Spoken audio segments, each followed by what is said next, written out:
Hello guys, welcome to my channel.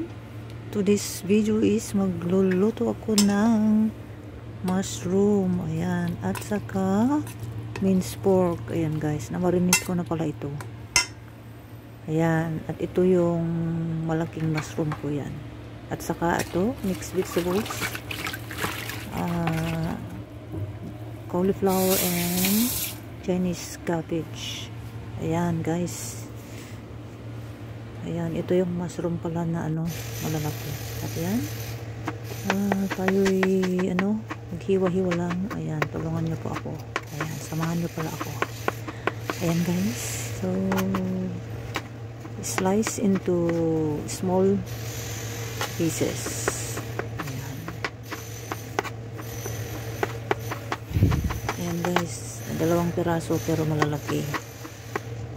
Ayan, so bali dalawa lang kami palang kakain dito kay among babae kasi yan, stay home talaga itong babae na to. Ayan na guys, so dadamihan ko daw yung para sa kanya kasi hanggang hapon na yung ulam niya. Ayan na guys, diba? Ayan, so huwag natin patagalin at lang ito, mga shortcut video. Ayan, igigisa ko muna siya. Igigisa ko itong minced pork. Ayan. So, ito lang ang dito, mga Chinese food. Ganito ang pagluluto. More on gisa-gisa. Ayan. Gisa-gisa lang. At dalawang pala. Kailangan may karne at kaunting sahog. Ayan. So, sinuparit ko na yung, at the same time, lulutuin ko na yung mushroom, fresh mushroom para madali. Magisa konti, tapos lagyan ng kaunting lasa para tapos ihalo ko yan. Ayan, so ihalo-halo ko na lang guys. Halo-halo lang at very simple cooking style. Ayan, diba? Very simple, as we can see. Simple lang luto-luto. Ito ang aking routine, everyday routine, daily routine. Ayan, syempre ito naman ang aking trabaho bilang isang domestic helper. Ayan, more on cooking ako pala. Ayan, syempre tatatlo sila kaya umaga, tanghali at gabi. Ayan, kailangan nasa tamang oras ang pagkain nila dito. Ayan, dito alas 12 at saka 6 PM. Ayan, ganun ang oras ng pagkain dito. Maganda ang oras. Ayan, maganda pero may camera ako. Ayan na guys, so almost ready na pala ito. Ayan, ang gusto ko maluto yung karne. Ayan guys, diba?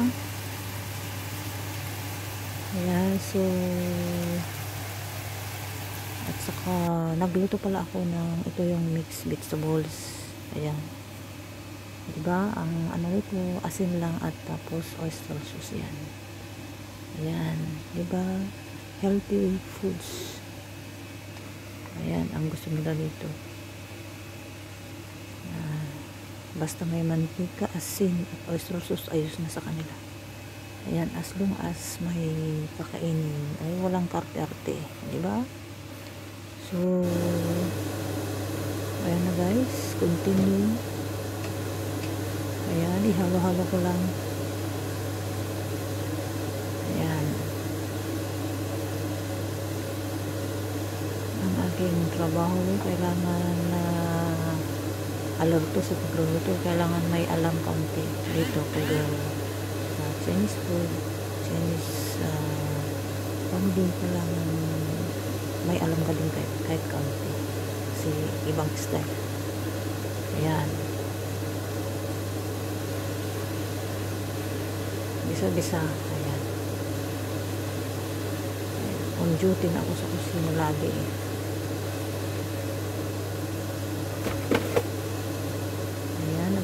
So, ito na pala yung kanin namin. makita nyo mix rice, diba? May brown para sa kanya. At ito na guys, so almost ready to serve. Ayan, diba? Simple lang yan, ulam. Simpleng food, simple work. Ayan, so hanggang dito muli. Thanks for watching. Likes, subscribes, comments. Bye.